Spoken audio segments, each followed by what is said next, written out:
Hi, everybody. Welcome back to Psychedelics Today. Today on the show, we have Satya Thallam. How are you doing today? Hey Joe, I'm doing pretty good. How about you? Great. Beautiful day here. Late May, Colorado. Loving it. We're not talking about the debt ceiling over here We're in not done, Colorado. but I want to meet the troll. It's the name's Isaac Heartstone. Pretty cute. Wait, the Um, artist or the troll? it would be funny if it was the artist, right? So I'm actually going to try to find the name of the artist here. Isaac Heartstone is the name of the troll. The artist is Thomas Dambo.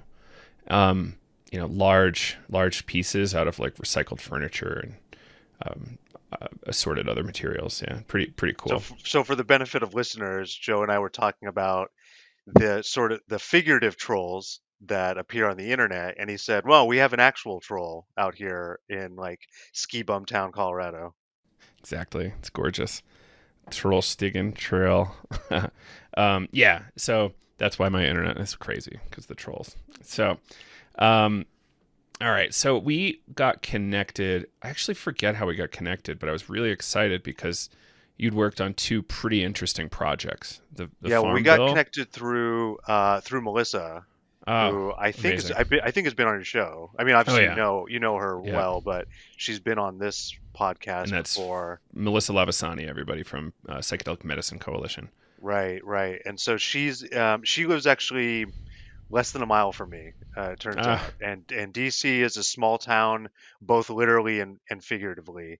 And when you reduce that number by the people who have actually meaningfully worked on psychedelic policy, it's like enough folks that could fit in like a Compass coffee lobby or something like that. It's like really a handful of folks, but it's growing, and maybe you and I can get into whether that's a good thing or not, because you're starting to see some of the usual suspects kind of cut and paste advocates maybe starting to jump in where they see money and so on. But I don't want to, I don't want to start on a negative note.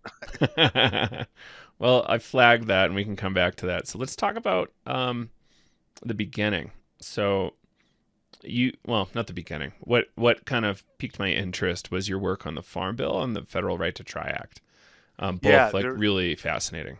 yeah, I sort of, so people ask, kind of how did you get into psychedelic policy, psychedelic? So I've been, just to back up for a second, I've been in the federal policy world for about 15 years, pretty actively, either as an academic, as a policy writer, and then later as a government official in both Congress and the White House. So I've just always been kind of immersed in sort of the processes and the details of federal policy, but I kind of backed into psychedelics without realizing it.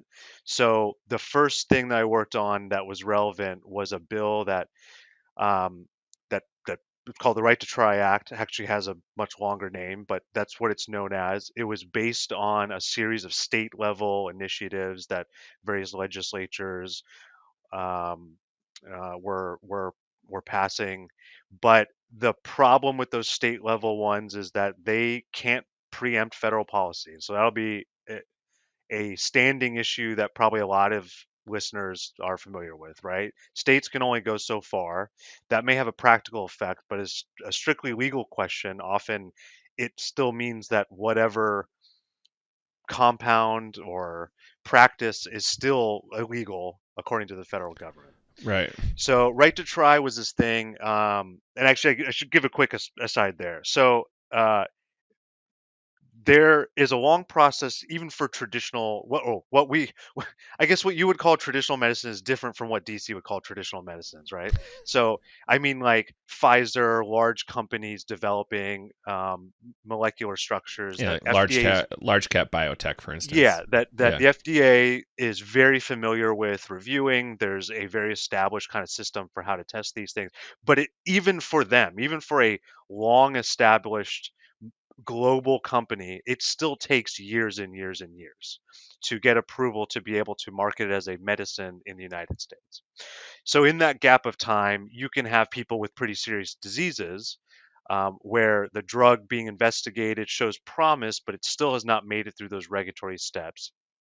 And right to try was meant to address that gap between the the clinical trials and their progression and FDA's approval, which may come, months, years, a decade later, and say, look, for people who have exhausted all other options in their treatment pathology, so this is most common in cancer. So, for instance, a cancer patient has tried everything that is reasonably indicated for their particular cancer and their mutation. There's nothing left, and they're facing probably a pretty high likelihood of death or permanent debilitation. But there's a drug that's in phase 3 and it's still probably a couple years away. Between them and a doctor, they can say, you know what, I'm making that choice. I'm uh, I'm grabbing that agency for myself. And I think based on the available knowledge that this may have promise to me, right to try says that's not a crime. We've carved out this space for you to act. And I should just note, so I kind of came into this watching just from a sort of civil libertarian point of view. It was not about psychedelics. It was not even really about medicine. It was about individual autonomy, individual choice, agency. But it turns out that it kind of paralleled something in my own life when I was um, uh, sort of a tween. Eventually, when I was 14, my mother died of cancer, and I was too young, or she felt I was too young to kind of let me in on the process of what she was trying and dealing with. But after this bill passed, my sister said, Mom was looking at a drug that was still years away from approval, having exhausted everything else. And her doctor said, hey, if that drug was approved, I would highly recommend it. Years later, long after she had passed away, that drug became the standard of care. It became pretty much in every case with her particular type of cancer, this is like a thing that you would automatically go to. I didn't know that at the time because she kept that from me. She didn't want me to be worried about her and be involved in those decisions. So it turned out I also like unknowingly had kind of a personal connection to this idea of people desperate for hope, for making decisions that may be outside of the traditional um, regulatory and medical pathways. But it also turned out that years later, it turns out some folks in the psychedelic community have looked to Right to Try for the same reason and saying, hey, we have choices. We've done our own calculation of risks and possible benefits. And we want to be able to use this same legal space that you've created, and that should apply to psychedelics too. Mm. So, as the bill was coming through, was there conversation about psychedelics? Um, So it came up. Like I said, it was not the primary focus of the bill. It was really about carving up, but it wasn't not the focus, right? It wasn't about a particular type of medicine or a particular type of disease. It was about anything where you are facing a life-threatening condition and there are no other available legal yeah. alternatives. But so in the course of negotiating, so that was a bill that I should say I was kind of tasked with leading on behalf of the senator that I was working for at the time. It was not a primary area that I tended to work in, healthcare. Um, but the way Congress works is if the member of Congress or the senator that you work for says, hey, I want to do this thing, you just try to figure out how to do it. So in the course of negotiating, which by the way, the particular folks in Congress who generally work on this area, they were not in favor of this. The FDA was not in favor of this. And pharma, the capital P Pharma Trade Association, was not in favor of this. So this was an uphill battle. In the course of negotiating, there was some language that someone said, "Well, we if you leave this particular provision in, this is going to apply to DEA Schedule 1 and 2 substances. That's not what you want, right?" And I remember saying, "Well, I mean, why not? What's the issue?"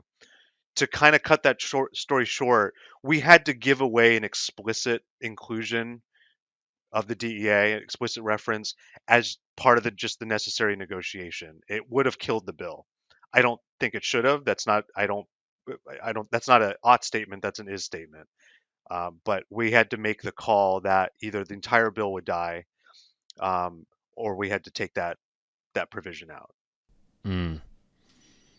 Now it seems like there's just constant negotiation on stuff like this. So really, um, yeah, there are going to be some disappointments, but progress nonetheless. I think.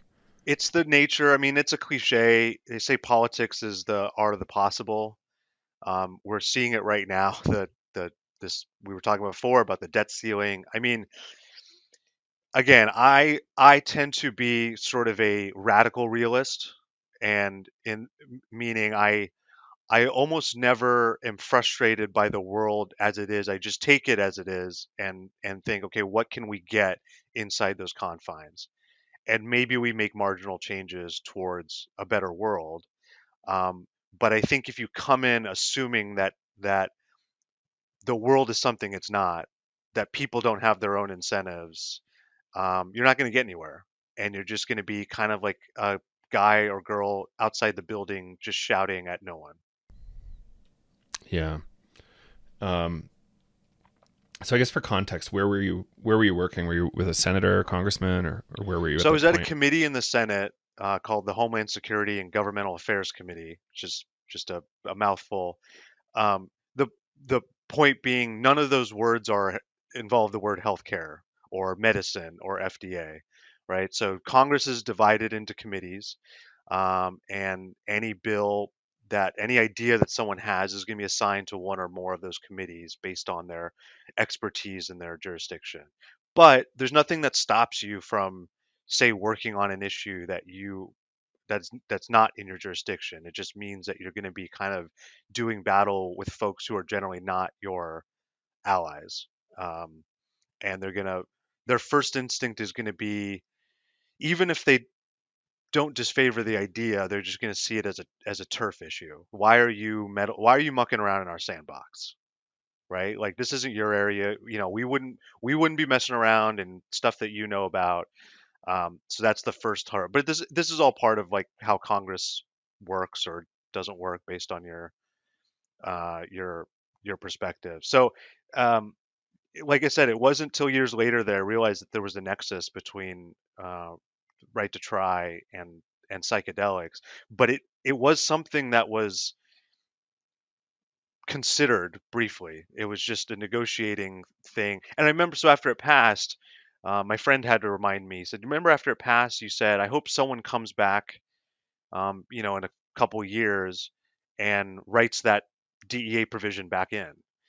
And now there's a bill to do it. It hasn't passed, but there's a bill in the Senate with bipartisan support that does exactly the thing that I was hoping would happen. So that's I don't think I was being particularly prescient. I think I was just saying, well, the logical next step is to just make sure this applies to every type of medicine. Mm. Yeah, I love that. Um, and like let's just speak briefly about like the criticism because I'm really pro this bill, but a lot of people were saying, "Oh, it's so anti-science. Like this is how all sorts of strange drugs are going to get through and then fail and hurt people." It's like, yeah, sure, but that edge case is much more rare than people who are going to die and not necessarily have treatments as an option. Yeah, And I mean, all of this, even just the traditional FDA regulatory rubric, is about a trade-off between type 1 and type 2 errors. And you can set policy in such a way that there's 0% chance of any harm, but then you forego any possible benefits from that, right? There is no drug anywhere that has 0% risk. Even Advil has risks, right? Like, it's all about dosage, it's all about mm-hmm. use, it's about other conditions that you may have.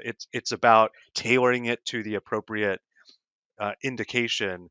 So I reject the premise that, I mean, we make these trade-offs all the time, and I just happen to fall more in the camp that a greater degree of those trade-offs should be at an individual level to the degree possible than establishing a macro floor or ceiling that people have to respond to, because you may forego some incredible benefits like we're seeing in, especially some of the psychedelics there. I'll bring up a second point too, and this was a debate that I often had. I won't mention his name, but he's a very prominent bioethicist, which I just find to be the most. I just find it to be like the most condescending profession in the world. But um, he couldn't agree, or him and his colleagues often would say, what like what you were saying. You are exposing patients, especially desperate patients, patients who have, by definition, have no other choice and are facing some pretty grim reality of their future. You're exposing them to undue risk. Um, but in the same time, he would also say, this isn't going to help anyone. No one's really going to use this. No producer of a medicine is going to volunteer their drug for these purposes. And so I said, look, I can't argue with you, because both those things can't be true. You're saying no one's going to be kind of helped or affected by this, but you're exposing people to undue risk. First, you have to pick one, and then I'll argue that point. And I think that just kind of belied the bad faith that I think some of the folks who are against it. I mean, at the very worst, I think you could say there may not be that many people ultimately who are helped. And I think there's an argument for that's possible. So what's the harm? Right. Right. We were able to, after it passed, um, we were able to facilitate. There's a young man who was suffering from ALS, pretty advanced. When we first met him, he was a naval pilot. He had to be discharged because of his ALS, but he was able to stand and walk and carry his kids. By the time he testified for our committee, he was in a wheelchair and he could barely move. He could barely move his head, um, and his speech was just almost uh, completely unintelligible. But his brain was all there. We were able to communicate with him. We were able to facilitate an experimental ALS treatment through the VA for him, and he's now he still suffers from ALS, but he's able to walk again. He's able to like wade in the pool. He's able to pick up his kids and attend weddings. That almost certainly was never going to happen. And if literally that was the only person who benefited from Right to Try, I don't see what the harm is. Hmm. There was a famous case in Colorado, right around the time of mushroom decriminalization, where which I think came shortly after Right to Try passed, and there was a physician who actually prescribed this guy with a terminal brain cancer, very very metastatic brain cancer, and yeah, gave him a psilocybin prescription for existential anxiety, and that person actually really got loud about it and campaigned. So like I assume the person ate the mushrooms. I have no idea how it worked out for them, but it was definitely a big one for me. Yeah, and I mean, it's going back to kind of the broader liberalization of psychedelics. I mean, we mentioned Melissa, and I obviously don't speak for her, but she's been very public about her personal story and how she came to kind of drop everything and take on this cause of decriminalization in Washington D.C., where her and I live. Um, and I've since meeting her, I've met some of her friends who knew her, kind of the sort of the before and after, like they've seen the full transformation. I've only met her, more recently, and they were like, "Look, we as her friends, we've seen, she was at uh, the lowest of low, and had tried everything, and there was just nothing else." And so that's how I'll say, um, just given my time in Congress and having now advocated on behalf of a couple nonprofits in the space. It hopefully folks find it heartening. It's not viewed as that radical. I was for instance, asked to set up a meeting with a conservative senator, uh, and um, about veteran use of psychedelics for treatment of PTSD and treatment resistant depression, and kind of, Mm-hmm. you guys, the score. And so I asked a contact there that I knew, and I said, "Hey, could we get this meeting? It's about a healthcare thing. I know your boss is is very interested in some of these ideas." And he said, "Yeah, of course. Just talk to so and so, and they'll set it up." Oh, wait, by the way, what's it about? It's not something like super fringy, is it? And I said, "Well, okay. I'm be honest. It's about your use of psychedelics." And he's like, "Oh, that's not a big deal at all. Don't worry about it." Wow. He's already pretty much on board there. It is becoming much more infrequent that a member of Congress just kind of like their eyes bug out of jump out of their head, and their hair stands on end when someone says psychedelics. Most have kind of been acclimated to it. The degree of enthusiasm varies, but it's become much more mainstream. And I'm sure you could testify to that, just kind of generally. Yeah. Like the when I was in DC there, we linked up for dinner. Right before that, we were lobbying a bit, and it was shocking to be in Republican Congress people's with their staff, and being like, this is a reasonable conversation to be had. It, we're not talking about I always expect it to be like convincing somebody aliens are real. It should be like horrifying, but it really was pretty simple. Um, Yeah, it's like I think aliens is a good example of what you think, because you think like the existence of aliens s- is premised on a different view of the universe, right? So you have to change like your mental model of like how the world works. I think for the most part, psychedelics are not an inversion of up is down, left is right. It's a sort of like another marginal step in the advancement of science, and it still takes some convincing, but now it's just another, like, hey, we can manipulate RNA to provide vaccines for a pathogen we've never seen, right? We've never done that before, so it's still a little hesitant, but it's not unmaking our how we think the world exists. It's just the next step, and it's like, wow, isn't science crazy? And I think more and more those conversations are like, yeah, maybe we don't know everything about how some of these compounds work, but there's a history of it. Tell me more. I want to be convinced that this is an opportunity for healing and for addressing mental health problems and increasing empathy, and run down the whole list. yeah, that's fascinating. Yeah, I think the alien one is good. You're right. It's like a total reframe of your cosmovision, I guess we could call it.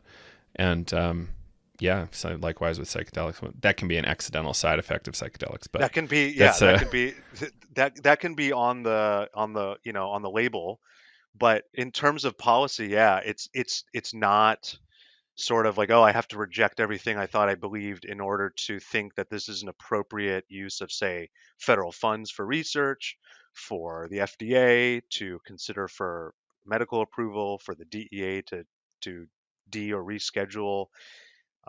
Yeah, you're not starting from uh, oh, we have to kind of turn the the piece of paper 180 in a different direction, right? For the most part, I think, like I said, even conservative Republican offices are like, yeah, I'm starting to get on board with this idea. that's amazing. Yeah. So, and I think right to try honestly helped open that window for the conversation that we can have today in DC with politicians, and it the people's understanding of medicine is really interesting, and the popular way it's discussed is also similarly complicated, I guess. So um, Well, and anything there's that yeah, and like it's not the result of lobbyists like me in DC that are doing it. Politics is downstream of culture, right? So the culture has really started to change. So like the sort of self-important guys like me in Washington can't take credit for that that change in attitude. It's because they're absorbing the same culture that we all are. And as it's become more mainstream and something that we talk about openly, and that folks like you running platforms, folks like the Michael Pollan writing a book, um, things like that, those are the things that are creating a more fertile ground for this policy conversation. And so, yeah, they're part of the world too, even though we kind of think of them as separate. You know, the members of Congress, and when people come up to them and say, "I have a personal story. I was on the verge of suicide until I tried something really crazy." Right? They're hearing those stories too. Right. Yeah. Um, yeah, there's some really powerful ones out there too. So, folks that listen to the show should know some of them at least.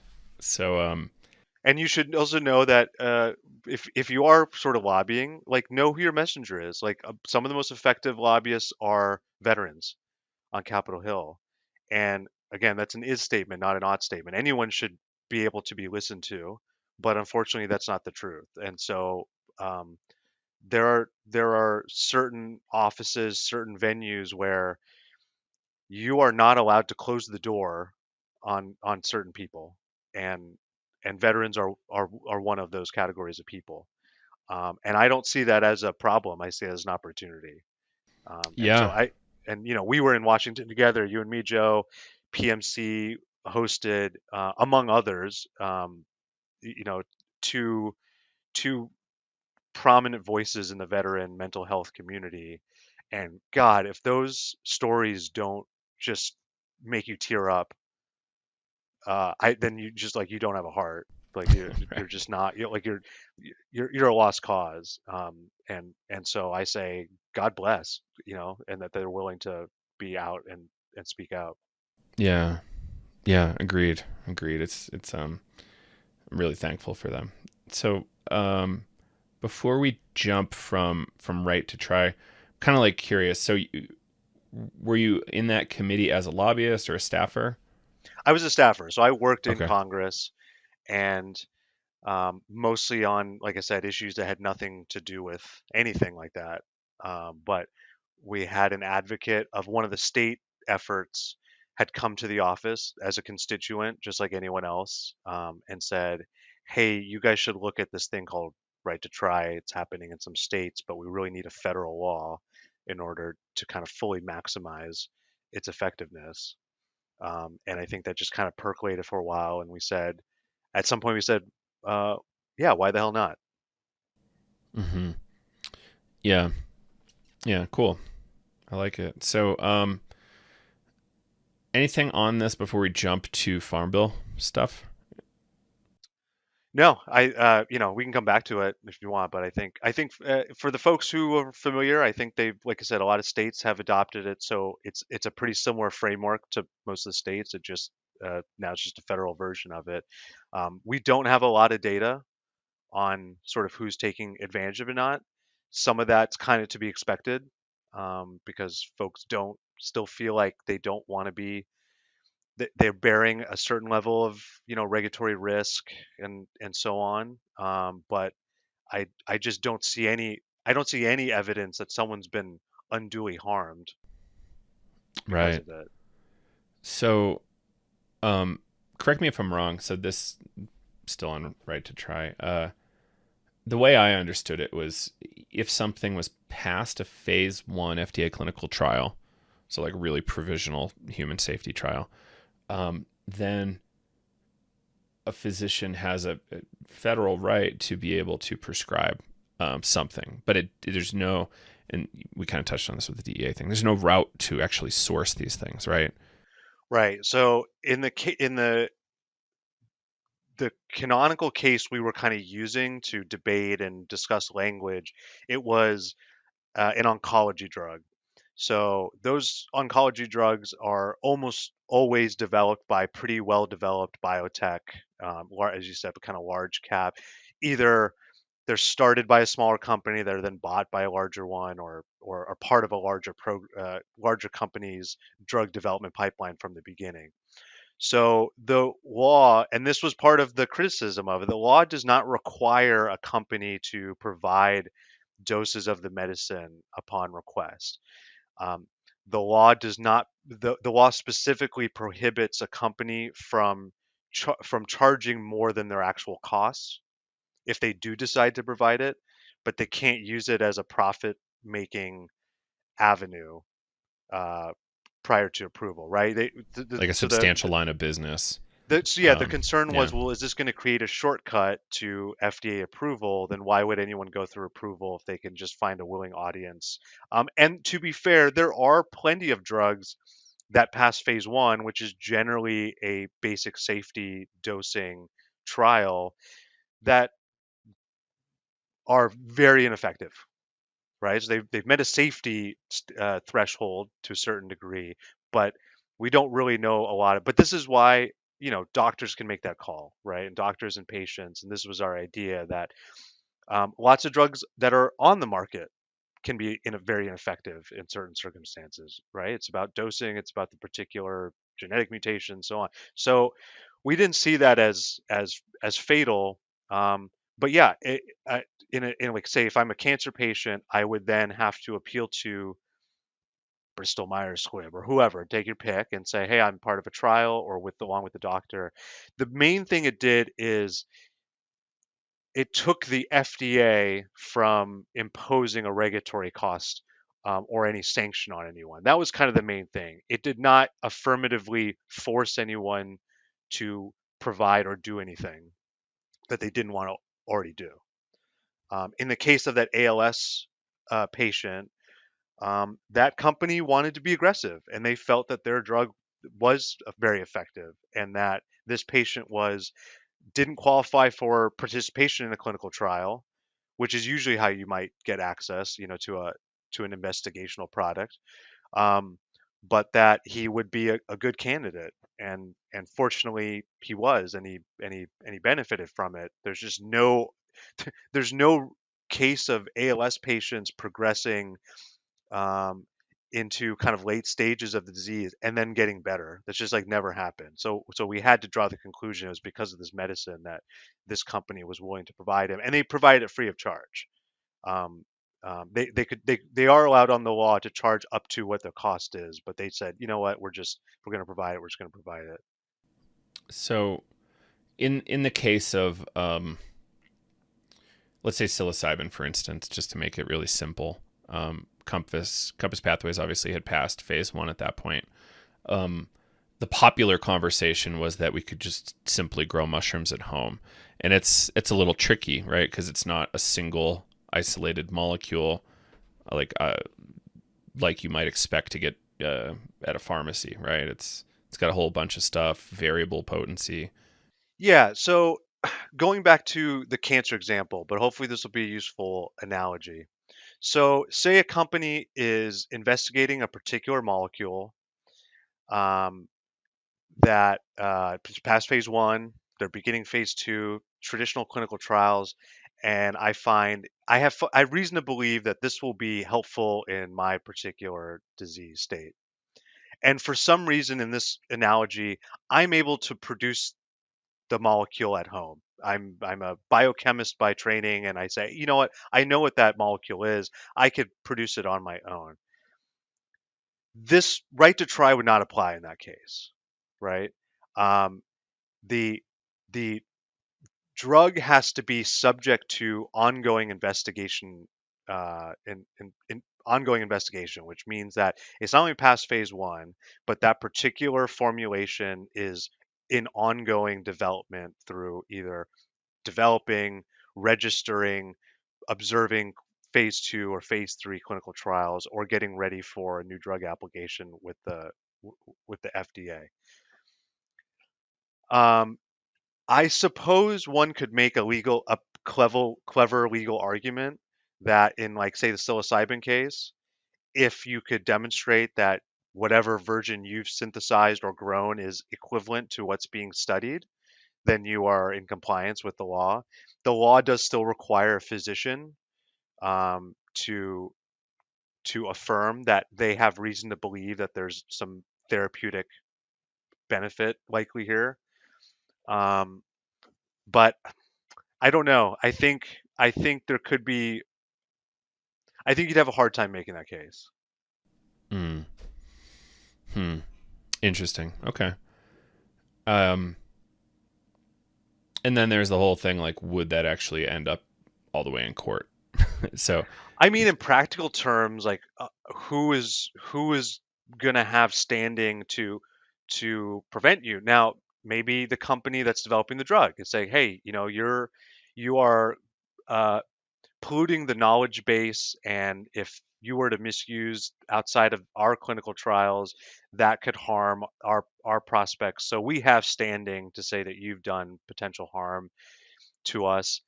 I don't know how they would know, or would they want to take on that PR fight? I mean, the thing I often, this was a lesson that I learned in Congress, and it took me a bunch of years to learn it. So your job in Congress is mostly to pass laws, right? And it's considered a big deal, like, yay, I got a law passed, and that's sort of your output. That's like the widget that you create. And we're taught in school that like Congress makes the laws, and so then once they're passed, they're signed by the president. That just becomes the law. But laws are not self-executing. They require enforcement, and that means someone has to have an incentive to enforce it. Now, regulatory agencies, that is their incentive. Their incentive is to find as many violators of their rules as possible, because it's just kind of part of their protecting their turf and increasing their budgets. Um, but if I see someone doing something that I think is against the law, I have to overcome the huge cost of taking them to court. And so it has to like be a really big deal to me. It can't just be like I saw someone doing something that they're not supposed to do. I have to have some reason to like hire a lawyer and take time and file a court, right? And feel like this is going to be worth it in the end. If I win, I'm going to have some measurable benefit from doing this. So in that case, yeah, I don't. So to your question, I think you'd have a hard time making the case that right to try applies in that case. I also I think it's a very narrow scenario that someone would be taken to court and say, I think this person violated the right to try law. right. Entering like Kevorkian territory at that point a little bit. And do you really want to go there? um, Well, so, yeah, in that case, mhm. there was the benefit was someone was seeking an ideological benefit, right? It wasn't really about the particular harm. It was about setting an ideological precedent, based on morality. So there could be someone who just doesn't like people kind of seeking out medicines outside of the traditional confines, but again, it's not costless for them to try to make their point in court. Agreed. Yeah, it's substantial. Cool. I think I got my stuff answered there. So let's jump into Farm Bill. Farm bill. Obviously, this is a big deal in the cannabis space, and you were also there on the scene. Yeah, Um, this was another example of sort of backing into, some of these related areas that were pertinent to psychedelic, the psychedelic community and the psychedelic ecosystem. So, roughly every 5 years, Congress passes a thing called the Farm Bill. It is mostly about divvying up public funds for subsidies for things like ethanol and different crops and so on, but price support programs. Um, there's an entire division at the Department of Agriculture called the Agriculture Marketing Service, that's largely publicly funded and also helps support exports of American grown produce and so on. But as part of this bill, last time it was passed in 2018, so it's back under consideration this year. You probably know. So 2018, there's a provision that told the Department of Agriculture that said, "Hey, we want to create a federal program which legalizes hemp." And then they defined hemp as not sort of like a chemically different plant from cannabis or anything else. It was just a subset. We said we're just defining hemp as having a THC content by weight of 0.3% or below. Simple enough. All right, Department of Agriculture, you got to figure out how to like make this work. Um, and as far as I know, that 0.3% was not based on sort of, I don't know, some kind of like botany literature or anything like that. It was just, this is where, again, these things are negotiations often. And Yeah. so it was just kind of seemed like a reasonable um, anchor to place to sort of just cut off the definition of cannabis and say above this it's illegal, below this it's fine. So like most things in like most laws, the Congress passes just kind of a framework, or they say like we want to do this thing, but it's going to require some kind of technical expertise and some more work.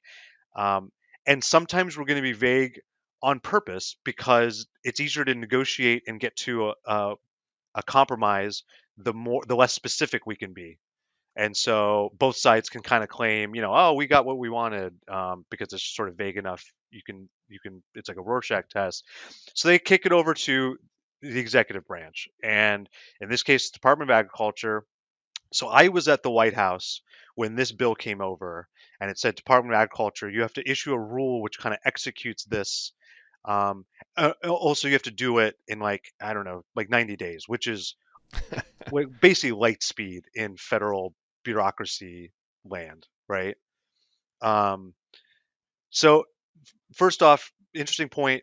Why was that able to pass when, Congress just for years and decades just saying, wow, we can't sort of liberalize cannabis. This is, gateway drug, all the usual things. DEA is saying this will just kind of get that. Well, the then majority leader of the Senate, a guy named Mitch McConnell, was in favor of it. He had a bunch of farmers in his state of Kentucky who had either converted some of their crop production to hemp or were interested in it, or there were startups. But this was a growing industry in his state. And ultimately, you got to dance with the one who brung you. And so, like anything else, he kind of listened to that part of, of the lobbying core of his state. Farmers have in a lot of states are very powerful. Um, so they said we want this. So McConnell is basically a lot of people, but he's kind of the main reason this thing came in. So at the White House, I was in the regulatory office, which coordinates all the regulatory uh, production. So anytime an agency wants to do a thing, they have to work with the White House, coordinate with other agencies, and I don't know how much you want to get into the details. The thing that I teach some of like when I used to teach like undergrads or law students is there's a whole body um, of the law which is about statutory interpretation. This wouldn't be necessary if Congress just said exactly the thing that they wanted to do. But like I said, they often don't. Even a thing like 0.3%, that sounds pretty precise, right? That sounds like pretty specific. Hey, look, Congress like said a percentage. Well, as we got to like dig into it, we thought like, well, it's a plant. Sometimes plants don't listen to you exactly how you'd want them to grow, and you may be trying to grow 0.3%, but it shows up as 0.35 or 0.39 or 0.48 because it's a fucking plant. And so you don't have control over that. So, well, are we just going to say that everyone who accidentally grows more is in violation of the law? Well, that doesn't seem fair and in the spirit of the law. We would get calls from members of Congress and say, hey, could you just, when you do the rule, could you just round it up to 1%? Well, I don't know. It says 0.3%. I mean, we have to stay within some plausible, but you wrote a number. We're trying to stay with it, but allow for as much flexibility as possible. But that's the process. That's sort of the meat grinding process of like how these rules get made. There's like additional lobbying.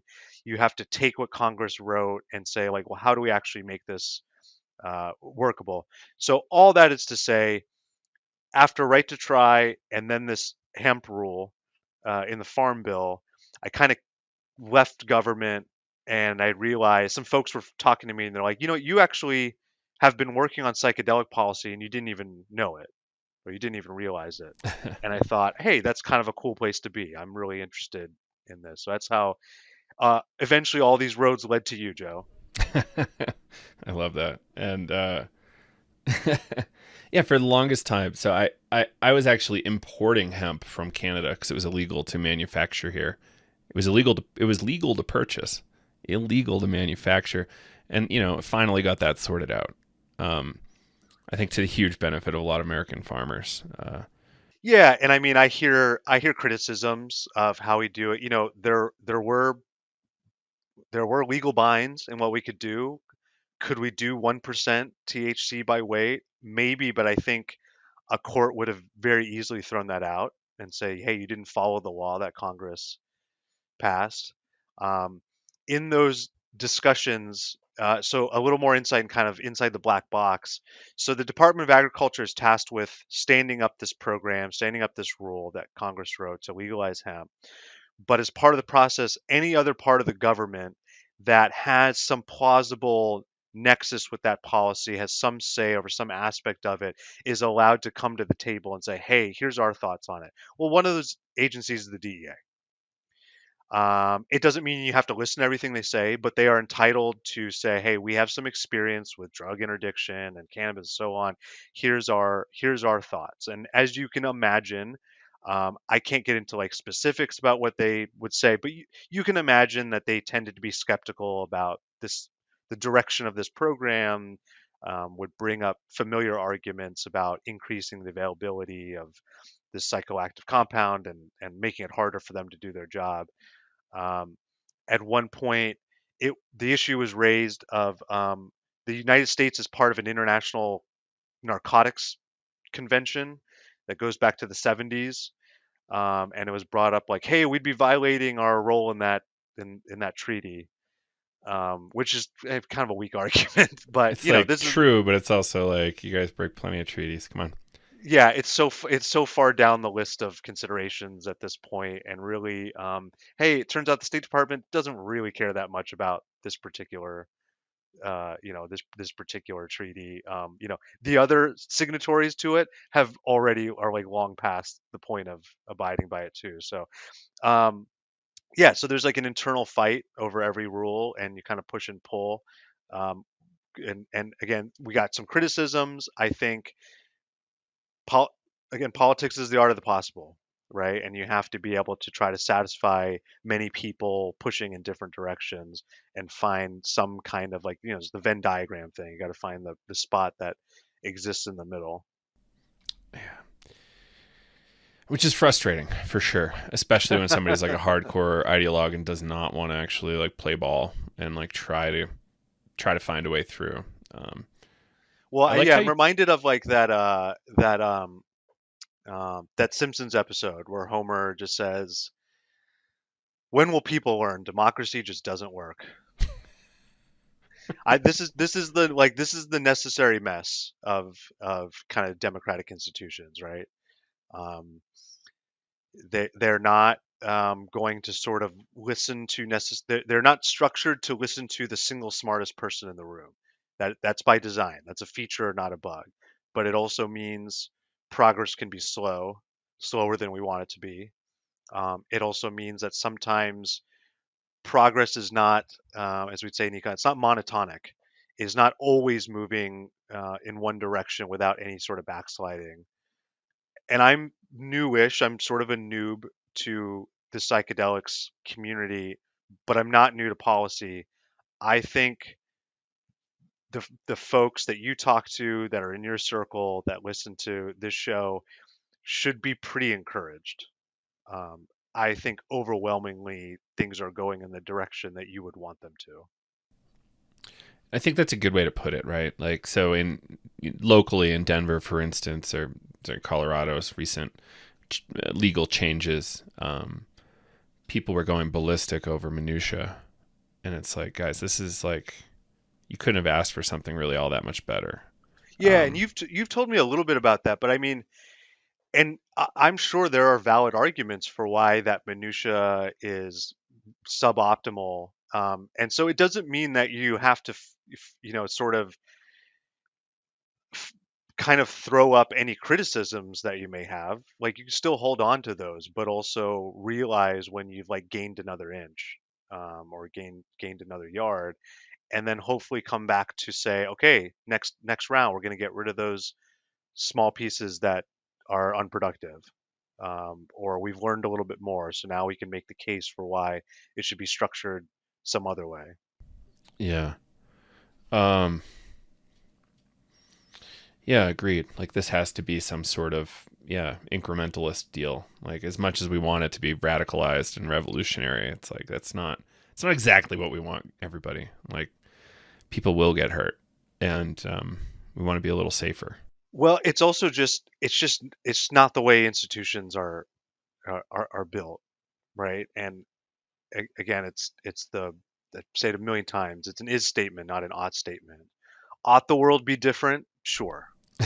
Um, but I just don't think it's that useful to say, God damn it, everyone should just listen to me and don't worry about sort of how the rules of policy have worked for 200 years. Um, Right. I had this it's a conversation with a French woman this morning about how the government was designed to be slow on purpose and messy on purpose. Kind of interesting. It comes up the second time today Yeah. here. Well, the U.S. system and the French system have some things in common, had, sort of coinciding revolutions. Um, there's had a lot more beheadings, I suppose, but uh, yeah, I mean, like that is the nature of especially federal policy. Um, it's been a common refrain just among people, like, Congress doesn't do anything, or Washington doesn't work. I think that's a fair criticism, but it is also part of the purpose of the bureaucracy. And it sounds like I'm defending it, but I'm just describing an object as it, like as I see it, Yeah, yeah, it's important. which is also why the state level action, things can move slowly there, maybe too slowly for you too, but they move a lot faster, Sure right? And you do. can take Yeah. bigger swings. Like you can, it's it's not nearly as hard to convince a state legislature or on a ballot initiative, to get the necessary 51%. Um, and that's part of creating a culture too, like when members of Congress go back to their state and their mayors and city councils and local business people are saying like, hey, these are things that we're doing here, you should take this back to Washington. That Mm-hmm. gets that sort of gets metabolized into the policy bloodstream. Mm. So in terms of like, this will be interesting because you know DC so well relative to me. So there's a few different psychedelic agendas, right? Like PMC's agenda is to open up science funding, and hopefully with science funding we can have better, safer treatments. We have more data that the FDA can lean on to hopefully make better decisions there. Um, I think we'll have better ammo in the event of once we have this science. If, for instance, we got rated, we'd have better clinical data showing, hey, look, like all these clinical trials show it's amazing for me. Like, cool. This is assuming that all the science leans towards like where we want it to go, and then so there's that, and I'm sure it's bigger than that too. It brings more players to the party. Investors feel safer investigating these drugs. Then you have kind of like the religious angle, which is quite interesting too. Should the DEA be the arbiter of what a valid religion is? Probably not. But a lot of folks are only doing this because of the drug war. If the drug war wasn't there, we wouldn't have to like get our religions checked out as diligently. And then there's kind of like the harm reduction angle where people are doing this anyway, and um, shouldn't we try to keep them safe in some way or another? And for me, that's like a safe supply. Like how do we get to the point where I'm buying this at Walmart, for instance, and without a script? Many people say this is never going to happen. I'm going to imagine it's going to happen in 30 years, 80 years or something, but it's a long game. It's a really long project. Yeah, and I think on that last point, I hear people say, like some of my friends, like, well, regardless of our policy agenda, we don't want to empower any corporatization of plant medicines, right? Mm, So, being able to buy it at Walmart kind of implies that there is a There's some corporate profit motive that's involved with production and distribution and Some regulation. people And don't like that. I'm happy to some make people, a couple drug dealers rich. I haven't done it single handedly, but I've yeah, helped a that's little just saying. bit. Some people even within that are saying, like, well, that we don't want that. We this is supposed to be, a hyper local kind of. Yeah, I think some version of all those things can are consistent and can push in the same direction. Um, I think it's about who your audience is, and some folks in Congress want to hear specifically about the harm reduction potential, right? Um, some are very much and I'm saying substitute in a purely value neutral way, not that it's equivalent to opioids, but they want to hear about the potential of alternative psychedelic therapies as a substitute for opioid and other traditional pain management modalities, right? They don't Hmm. they maybe I wouldn't say they don't care, but they are less concerned with um, the some of the medical research implications, and they're almost solely focused on this idea of like, look, I represent a district where thousands of people are overdosing on opioids and painkillers and fentanyl every every month, and I we just need something that can help them not be addicted anymore, and that has little to no overdose risk. So I'm willing to hear anything. I don't really care about it as potential as a medicine, even though yes, that's what I'm saying I want. But the development of psychedelic research is a separate bucket. Um, and then you can see it. I mean, I'd be curious about what your take is on, cannabis is sometimes viewed as kind of the test case, was kind of the vanguard. Like a lot of states moved pretty quickly. Um, Now there are multiple cannabis interest group, political action committees, lobbying groups, at least here in Washington. Some are trying to kind of erect regulatory barriers um, on what I assume is a good faith argument that, like, hey, we do need some kind of safety, we need some consistency, we need to understand that we're not adulterating product and that product isn't going to be harmful for people. Whereas others are saying, no, no, no, you've just captured some form of the market and you have the scale to be able to pay for these regulatory costs. So you're just trying to permanently put up a barrier from anyone else um, from entering. And then I hear other folks just saying, like, I think we did cannabis wrong. Mm. A lot of states say that. Yeah, a lot of people say it about their states. Like, um, yeah, the new thing I'm kind of preaching is tax to harm parity on vice things. Like if we say, taxation, and this is a way to hedge and like decrease the amount of black market activity, illicit activity.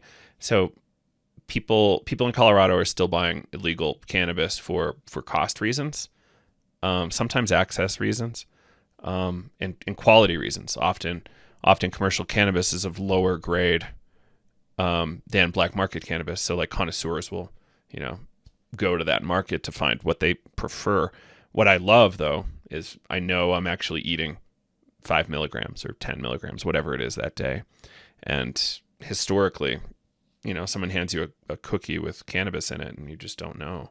And, and then you can go further, right? Like weird molds, weird pesticides, all sorts of stuff that you probably don't want to be smoking. Um, yeah. Or eating, right? For that matter. So, and then, yeah, did we do it wrong?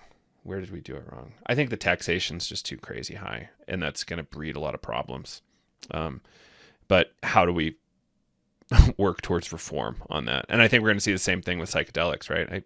I don't know that it's going to be as taxed because it'll be super clinical and medical for the first bunch of years, but I think it's better to keep somebody in a legalized frame where they're buying a known quantity of safe substance just like ibuprofen. Yeah, there's say you like establish like a very clear and simple framework for anyone who produces or sells, distributes certain substances, and they're pretty universal and they're like easy to understand. Like you have to include an ingredients list, or at least active ingredients. You have to do if you use certain pesticides, herbicides, you have to do periodic testing to demonstrate that you're not in toxic, you're not including toxic levels, that things like that. The problem is for any set of rules, your incentive to abide by them is limited by how much you have at risk.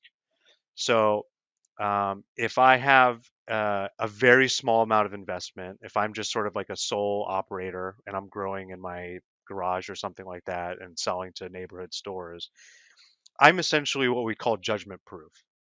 Yes, a regulatory authority, a law enforcement agency could come and say, hey, we're shutting you down. But for the harm I may have introduced, they're not going to get, I don't have enough money, I don't have enough assets, I don't have enough capital to make up for, say, if I poisoned someone, if I violated the rules and I risked poisoning someone by not testing my product. All this is to say there is an advantage to having bigger companies who can bear the fixed costs of regulatory, because they have more to lose. They have a strong incentive to say, hey, we have a lot of equipment, we have employees, we have computers and back office equipment. If someone comes and demonstrates that we're not following these rules, we have a lot to lose. Whereas like a fly by night operation, someone who's trying to do right but is like, I don't want to spend all this money on testing my product, they don't have a lot to lose, and that makes them judgment proof. The maximum they can take away is however much money I have, and that may be close to zero. So I don't like that reality, but that's an economic incentive reality that um, you can cause significant harms, right? Like if you introduce certain substances to your product and you're not making sure that they're cleaned out or whatever. So we need you to be able to bear the full cost of introducing that risk into the system. Mm. And that's going to make it harder for startups. That's the point, right? We want competition. We want individuals to feel empowered to participate and find their market and introduce their innovation. Yeah. Yeah, we But the want trade-off is contributors. that, at least to start, you don't have a lot to lose.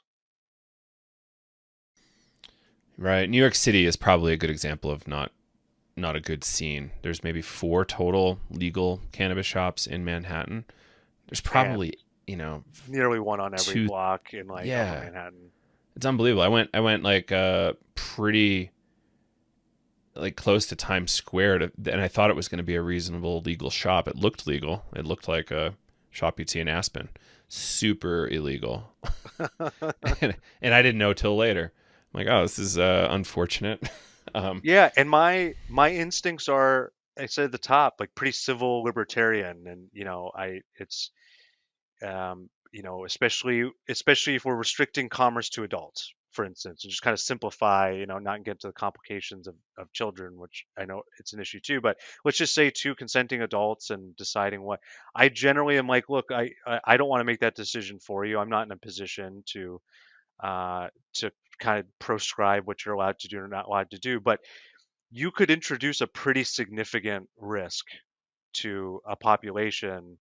And maybe the store in Times Square, like they must have some capital because at least, well, lately Midtown's not as expensive as it used to be, but any number of the stores in New York that could shut down overnight, like if someone came and said, hey, you don't have a license, we're shutting you down, that may not be proportionate to the harm they may have exposed people to, right?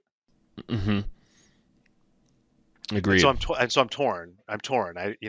As a principle, I say let a thousand flowers bloom, as it were.